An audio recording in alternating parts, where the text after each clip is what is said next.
झियो अंकिता अंकिता हाँ माँ कौन है देख मो मामू घर को जाऊँ हाँ गोटे 2-3 दिन रही पीसी नानी आसवे कहते घर को है मु गाँव न आसला पर्यटन छाड़ूनु है आ बापा भाई पीसी नानी की भले रोषे करके दबू है। हौ माँ ठीक है। अच्छा माँ तो ये लुगा गुड़ा कहीं धरिचु जे अरे माँ तू ये कौन कहू मो मामू घर को जाऊँ लुगापटा नेबी ना कौन नेबी कौन जे माँ मौसी माने देखुचु ना नहीं से माने ड्रेस धरिकी जाउछु तू जे से पुराना गाउनली वाला लुगापटा धरिकी जाउछु लुगा सब रखे नुआ नुआ ड्रेस मु केते आन देछि से गुडा धरिकी ना जा तू सेठी पिंधिबु होला।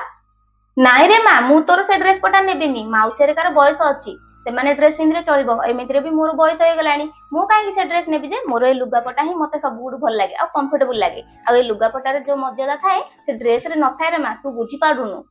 ओफो माँ तू ना आ पुराना जमाना बाहर ही पारिबुनी। हाँ लो माँ तू आधुनिक जुगर झील ना तू जो बाहू ए शाढ़ी मर्यादा तू आपे बुझी पारिबु तू एबे किछि भी बुझी पारिबुनु। हौ माँ जहाँ तो इच्छा तो कथा मु बुझी पारिबिनी कि मो कथा तू बुझी पारिबिनी तो जहाँ ठीक लागु तू सेया सतरे सांग माने शाढ़ी मर्यादा ना ड्रेस रे न थाए एडा मु कहूनी एडा ए दुनिया कहूची।